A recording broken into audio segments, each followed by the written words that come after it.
The afternoon sun was beginning to set as David pulled his old Honda into the grocery store parking lot. His back ached from spending 8 hours hunched over broken phones and laptops at the repair shop downtown. All he could think about was grabbing some bread, milk, and maybe a frozen pizza before heading home to his tiny apartment. The parking lot was absolutely packed. Cars circled around like sharks waiting for someone to leave. David had been driving around for almost 10 minutes when he finally spotted someone loading groceries into their trunk. He put on his turn signal and waited patiently. That's when he heard it. The loud, angry honking coming from somewhere behind him. David glanced in his rearview mirror and saw a line of cars stuck in the lane. At the front of the jam was a beautiful old Mercedes, silver and gleaming, but it was blocking traffic completely. The driver was trying to parallel park, but doing a terrible job of it. The car would move forward, then backward, then forward again. It was painful to watch. More horns started blaring. Someone shouted something rude out their window. David could see the frustration building, and honestly, he felt it too.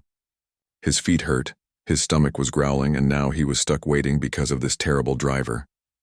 But then something made him look closer. Through the Mercedes window, he could see the driver more clearly now. It was an elderly man, probably in his late 70s or maybe even older. His white hair was thin and wispy, and he wore thick glasses that seemed too big for his face. But what really caught David's attention were the man's hands. They were shaking as they gripped the steering wheel, and David could see the panic on his face even from a distance. The man tried again to park, but the car jerked backward too quickly and nearly hit a shopping cart. More horns blared. Someone yelled, "Learn to drive, old man." David felt his chest tighten. He remembered his own grandfather, how hard it had been for him in his final years when simple things became impossible challenges. Without really thinking about it, David made a decision. He turned off his turn signal, pulled out of the waiting spot he'd been holding, and drove toward the Mercedes. He put on his hazard lights and parked right next to where the old man was struggling. A few drivers behind them honked even louder, but David ignored them. He got out of his car and walked up to the Mercedes. The old man had his window down, and up close, David could see tears of frustration in his eyes. The man looked embarrassed, defeated, like he wanted to disappear. "Hey there," David said, keeping his voice gentle and calm. "I'm pretty good at parallel parking. Would you like me to help you out?" The elderly man looked up at him with such relief that David felt a lump form in his throat. "Oh, would you? I'm terribly sorry. My hands, they don't work quite like they used to. And my eyes. The doctor says I should probably stop driving, but I'm not ready to give up my independence just yet." His voice had an educated tone to it, refined and clear despite his distress. "No problem at all, sir. These spots can be tricky even for people half your age. Let me just guide you in, okay?" David positioned himself where the old man could see him in his side mirror. He started giving clear, simple directions. "Okay, turn your wheel all the way to the right. Good. Now reverse slowly, slowly. Perfect. Now straighten out. A little more. Stop right there." Within 2 minutes, the Mercedes was parked beautifully between the lines. The cars that had been stuck behind them finally moved on, though a few still honked as they passed. David didn't care. He walked back to the driver's window. The old man was smiling now, his whole face transformed. "Thank you so much, young man. You have no idea how much you've helped me. May I ask your name?" "I'm David, and really it's no big deal." "No big deal?" The man shook his head. "In a world where everyone is in such a hurry, you stop to help an old fool who can barely see over his dashboard anymore. That's becoming rare these days." He extended his hand through the window. "I'm William. William Hartley." David shook his hand, noticing how delicate and thin it felt, like bird bones wrapped in paper. "Nice to meet you, Mr. Hartley. Please, call me William." The old man began gathering his things from the passenger seat, a worn leather wallet, a shopping list written in shaky handwriting, and a wooden cane. David noticed the cane and immediately understood why parking had been such a challenge. "Here, let me help you out," David offered, opening the door and offering his arm for support. William took it gratefully, moving slowly and carefully as he stood up. He was shorter than David had expected, bent slightly with age, but there was still dignity in the way he carried himself. "You're very kind," William said, gripping his cane. "Your mother raised you right," David smiled.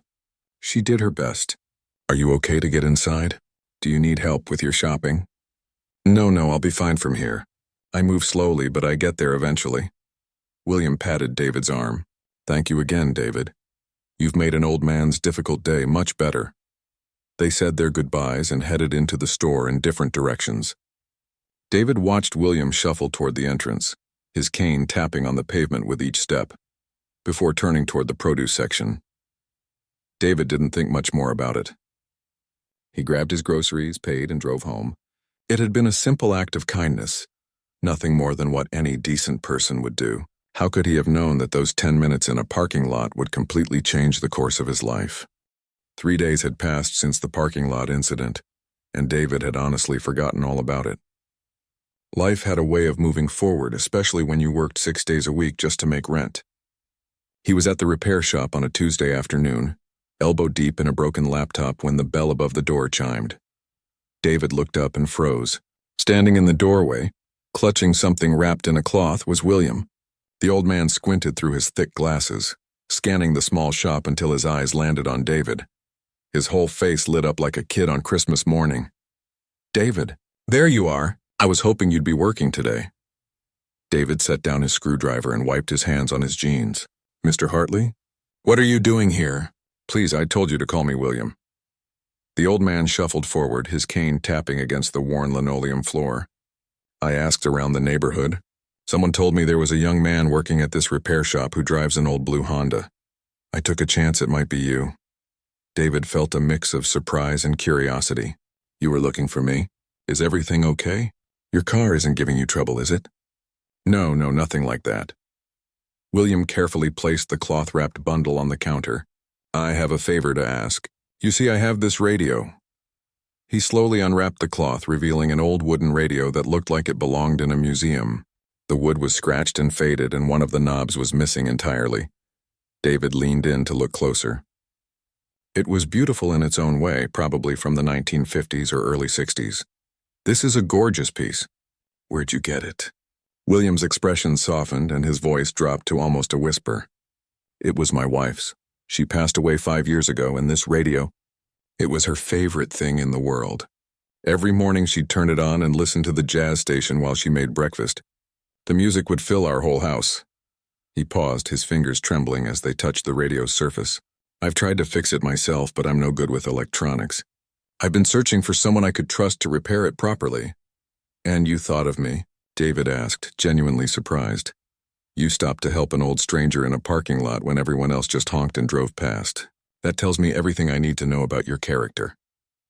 William looked directly into David's eyes. "I don't want to give this to just anyone. This radio holds 43 years of memories. I want someone who will treat it with respect, not just as another job." David felt the weight of that trust settle on his shoulders. He picked up the radio carefully, examining the back panel. "I'll do my best, William. I can't promise miracles, but I'll treat it like it's my own grandmother's. That's all I ask."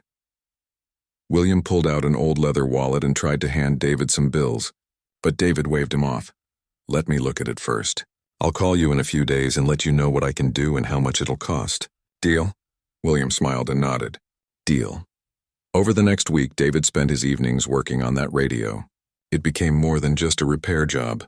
Every wire he soldered, every component he cleaned. He thought about William's wife listening to jazz while making breakfast. He thought about 43 years of marriage, of love, of ordinary moments that become extraordinary when someone's gone. He called William twice with updates, and each time the old man sounded so eager and hopeful that David worked even harder. He tracked down vintage parts online, spending some of his own money to get the right components. His boss thought he was crazy, spending so much time on such an old piece of equipment, but David didn't care. When he finally got it working, David tested it for 2 full days to make sure it wouldn't break down again. The sound quality was incredible, warm and rich in a way that modern electronics couldn't match. He called William, "It's ready." And William, "I think your wife would be really happy with how it sounds." William arrived at the shop within an hour, moving faster than David had seen him move before. He was practically breathless with anticipation. David had the radio already plugged in, tuned to the local jazz station. He turned the volume knob. Music filled the small repair shop. A trumpet solo, smooth and soulful, exactly the kind of thing that must have played in William's kitchen decades ago. The old man stood completely still, his eyes closed, tears streaming down his cheeks. He didn't try to hide them or wipe them away. He just listened. When the song ended, William opened his eyes and looked at David. "She's here again. Just for a moment I could feel her here again. Thank you, David. Thank you so much." David felt his own throat tighten. "I'm really glad I could help."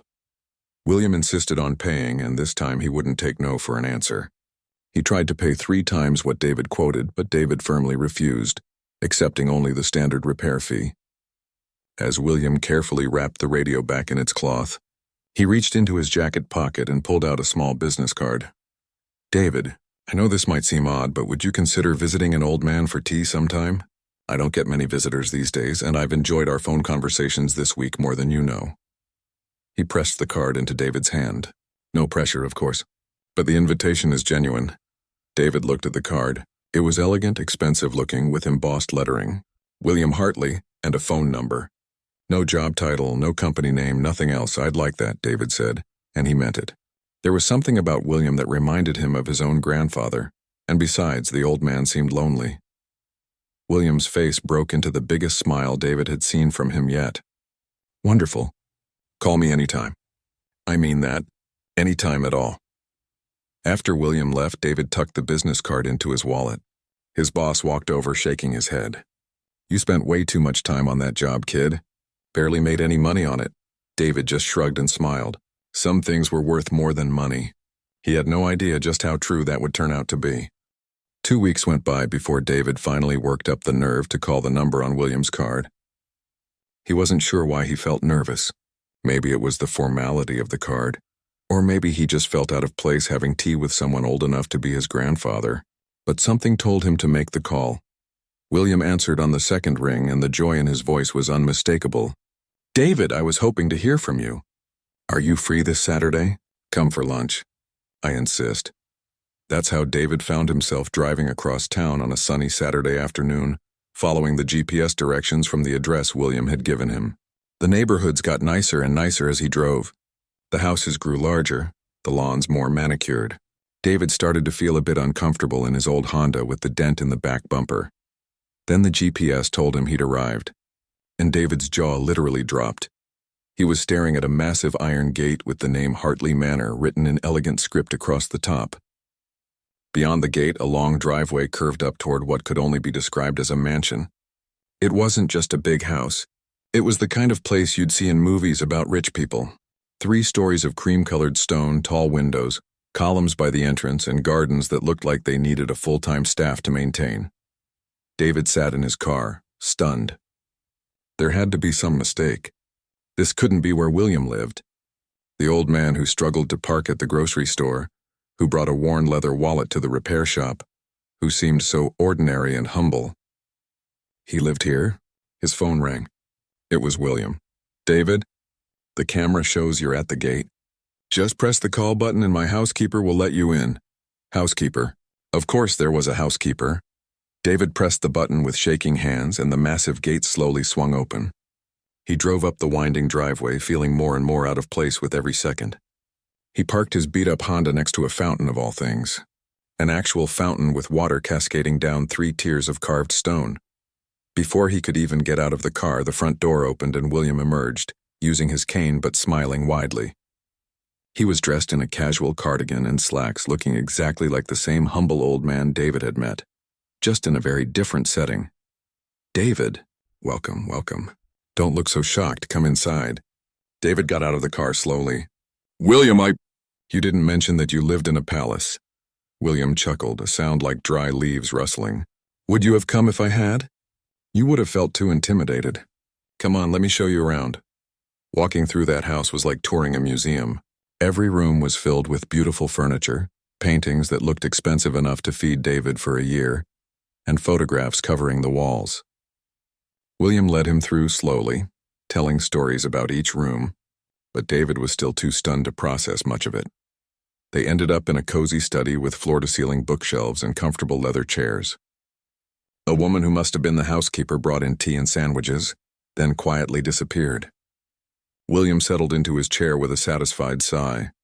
"I suppose you have questions," William said, his eyes twinkling with amusement. "A few, Yeah, David managed to say. Who are you, really? William took a sip of his tea. I'm exactly who I told you I was. William Hartley. I'm 79 years old, I miss my wife terribly, and I'm grateful to the young man who helped me park my car. He paused. But I suppose you mean what do I do? Or what did I do more accurately? This house suggests you did something pretty successful. I started a manufacturing company 52 years ago, Hartley Industries. We make components for machinery, industrial equipment, that sort of thing. Not very exciting, but apparently quite profitable. William said this matter-of-factly, like he was discussing the weather. The company now employs about 3,000 people across 5 facilities. David's mind was reeling. He'd heard of Hartley Industries. Everyone in the region had.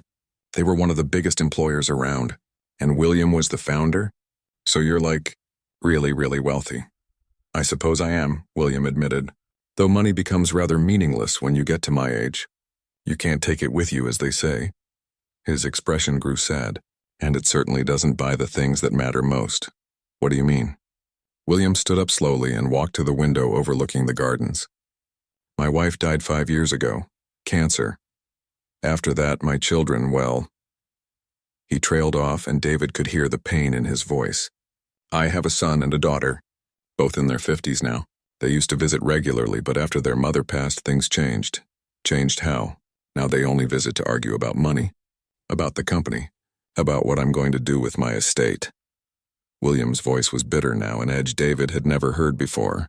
My son wants me to sell everything to some big corporation. He's already spent his inheritance 3 times over in his head.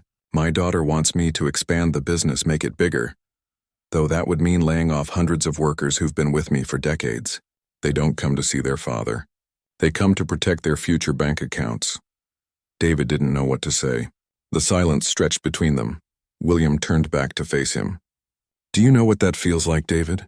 To have your own children look at you and only see dollar signs?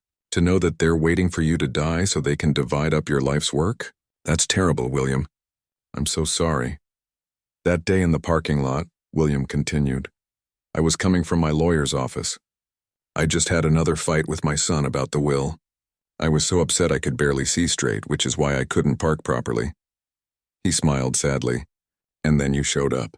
You had no idea who I was. You saw an old man struggling, and you helped.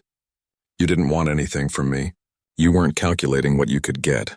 You just helped because it was the right thing to do. David finally understood why William had tracked him down, why repairing the radio had been so important, why this invitation had meant so much. When was the last time someone helped you just to help you? David asked quietly. Before that day? I honestly can't remember. William sat back down in his chair, looking suddenly tired. Everyone wants something, David. Everyone has an angle. Except you. You charged me a fair price for the radio repair when you could have gouged me. You treated my wife's memory with respect. You're sitting here having tea with me when you could be doing 100 other things on your Saturday. I'm sitting here because I like you, David said simply, and because you remind me of my grandfather. He passed away when I was 17. William's eyes grew moist. That's exactly what I mean. That's why I wanted you here, not the repair guy from the shop. David, my friend. They sat in comfortable silence for a moment, and David realized something profound had shifted. This wasn't about rich and poor anymore. This was just 2 people, connecting across the gap of age and circumstance, finding something real in a world full of pretense. Thank you for inviting me, David said, and thank you for trusting me enough to show me all this. Oh, I have a feeling this is just the beginning, William said mysteriously. Just the beginning indeed. After that first visit to the manor, David and William fell into an unlikely friendship. Every week or 2, David would drive over for lunch or dinner. They'd sit in that comfortable study talking about everything and nothing. William told stories about building his company from scratch, about his late wife, about the world as it used to be. David talked about his struggles to make ends meet, his dreams of maybe one day opening his own repair business, his worries about his mom who was working 2 jobs to support his younger sister. 4 months into their friendship, something shifted. William seemed distracted, troubled. He'd go quiet in the middle of conversations, staring out the window with a worried expression. David asked him several times if everything was okay, but William would just wave it off and change the subject. Then one evening in late autumn, William finally opened up. They were sitting by the fireplace in the study, and the old man looked more tired than David had ever seen him. "David, I need to talk to you about something serious, something that's been weighing on me for months now." David set down his coffee cup. "Of course. What's going on?" William took a deep breath. "I'm 79 years old. My doctor tells me I'm healthy for my age, but let's be realistic. I probably have 10 years left if I'm lucky, and I've been thinking about what happens to everything I've built when I'm gone." "Your children," David started, but William held up his hand. "My children will inherit the money. That's already decided, and honestly, I've made peace with it. But the company, David, Hartley Industries, that's different. That's not just money. That's 3,000 people and their families. That's Jim in the shipping department who's been with me for 32 years. That's Rosa in accounting who I helped send her kids to college. That's Frank on the factory floor who's about to become a grandfather for the 5th time." David listened, seeing the passion and worry in William's eyes. "My son wants to sell it all to Cortec Industries. Do you know what they do? They buy companies, strip them down, fire half the workers, move production overseas, and squeeze every penny of profit they can. Within 5 years, Hartley Industries would just be a name on a tax document, and all those people would be out of work." "And your daughter?" "She wants to expand aggressively. Open new facilities, take on massive debt, compete with the giants. It sounds good on paper, but it's reckless. One economic downturn and the whole thing collapses. More importantly, she wants to cut benefits, reduce wages, eliminate the pension program I've spent decades building. She sees the workers as expenses to minimize, not people who've given their lives to this company." William stood up and walked to his desk, pulling out a folder thick with documents. "I've been working with my lawyers and advisors on something different. Something that might actually preserve what I've built while helping people who really need it." He handed the folder to David. "I want to create a foundation, the Hartley Foundation. Its mission would be to provide mentorship and opportunities to young people from working-class backgrounds, people who have potential but not connections, people who are smart and hard-working but can't afford the right schools or don't know the right people." David opened the folder, scanning the documents. It was all legal language he barely understood, but he could see the scope of it.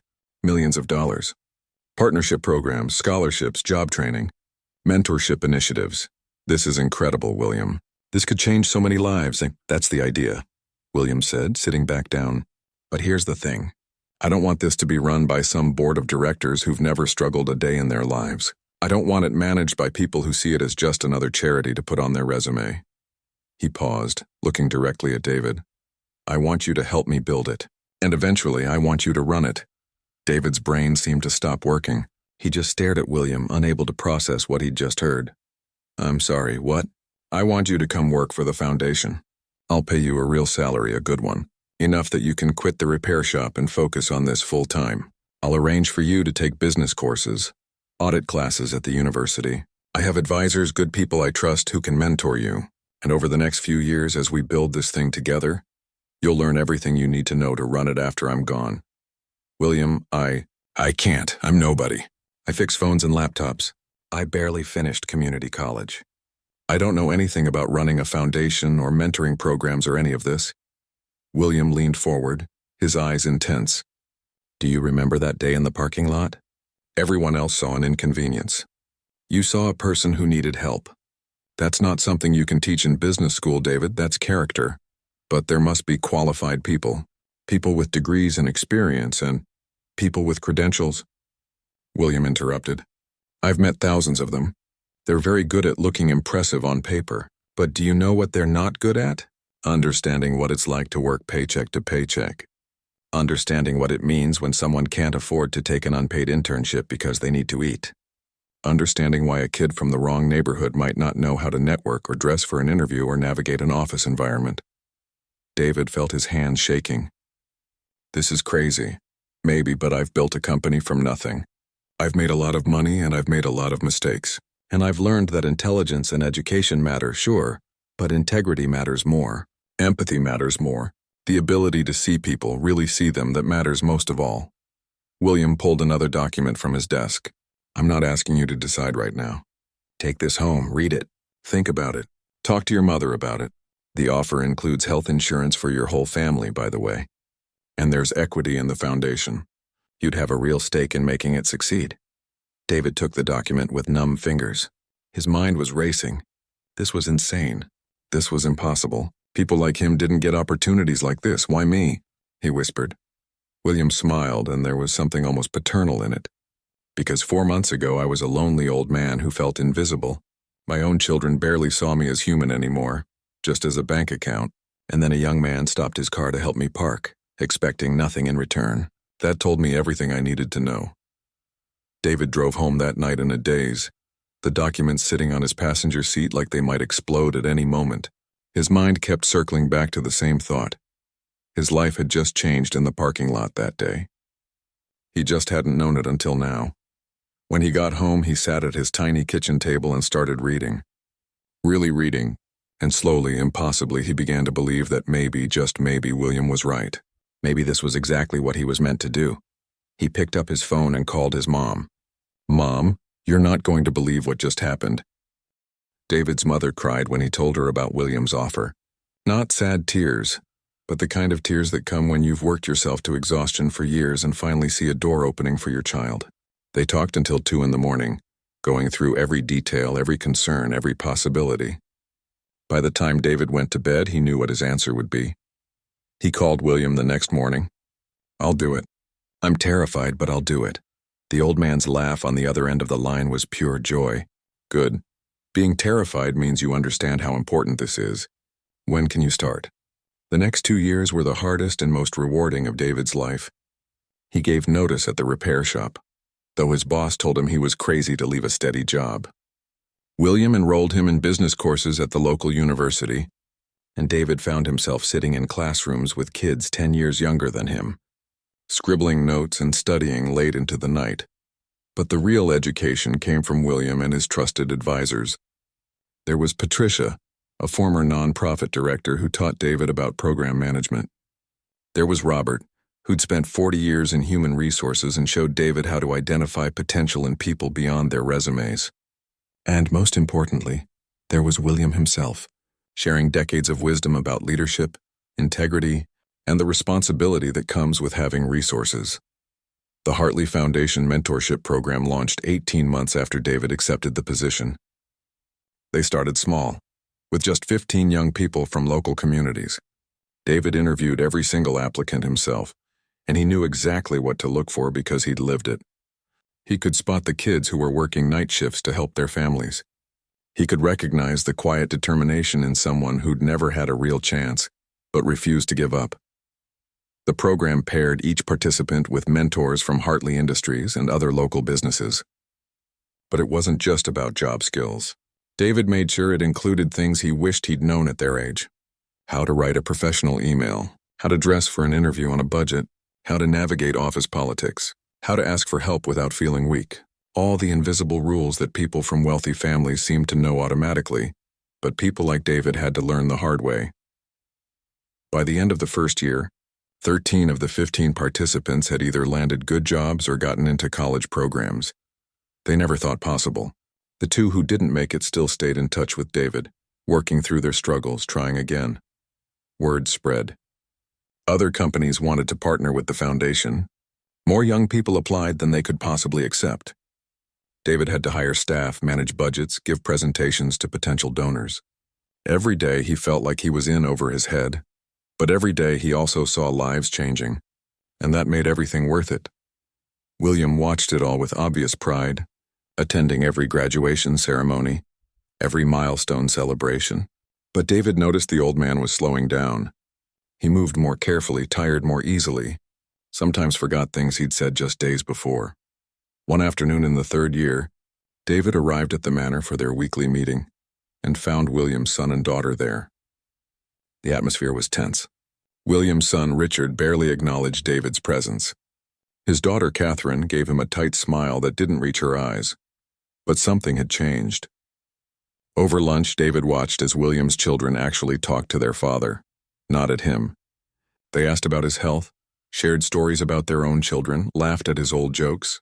It wasn't perfect, but it was real. After they left, William explained, "I told them both that they'd be getting their inheritance, but not a penny more. The company would be sold to the employees through a trust arrangement, giving the people who built it a stake in its future. And I told them why. He smiled at David. I told them about a young man who stopped to help an old fool park his car, and how that kindness reminded me what actually matters in life. I think they finally understood. David felt his throat tighten. You got through to them. We got through to them, William corrected. You helped me remember how to be a father instead of just a bank account. For that alone, everything else would have been worth it. William passed away on a quiet Tuesday morning in early spring, 4 years after that day in the parking lot. He went peacefully in his sleep, the restored radio playing jazz softly in his room. David spoke at the funeral, and he wasn't the only one. Dozens of Hartley Industries employees came forward to share stories of William's kindness, his fairness, his genuine care for their well-being. Richard approached David after the service, shaking his hand firmly. Thank you, he said simply. You gave us back our father in those last years. He died happy, and that's because of you and what you built together. 5 years after William's death, the Hartley Foundation had helped over 300 young people transform their lives. Some were now engineers, teachers, small business owners, nurses. One was in medical school. Another had started a non-profit of her own. They came from backgrounds just like David's, and now they were building futures they'd once thought impossible. David still drove his old Honda, though he could afford better now. He kept William's business card in his wallet, worn and faded. And every year on the anniversary of that parking lot encounter, he'd visit William's grave and tell him about the latest success stories, about the lives being changed, about the ripple effect that one act of kindness had created. Because that's what David had learned. True wealth wasn't measured in money or mansions or expensive cars. It was measured in the connections you made, the lives you touched, the kindness you showed when no one was watching and nothing was expected in return. He'd helped an old man park his car, expecting nothing. And in return, he'd received everything that truly mattered. A friendship that transcended age and class, a purpose that gave his life meaning, and the knowledge that small acts of compassion could open doors to futures neither person could have imagined. David often thought about the people who'd honked their horns that day, impatient and angry, rushing past an old man's struggle. They'd gotten wherever they were going a few minutes faster. But David? David had gotten something infinitely more valuable. He'd gotten a life worth living and a legacy worth leaving behind, and it had all started with 10 minutes in a parking lot and the simple decision to help.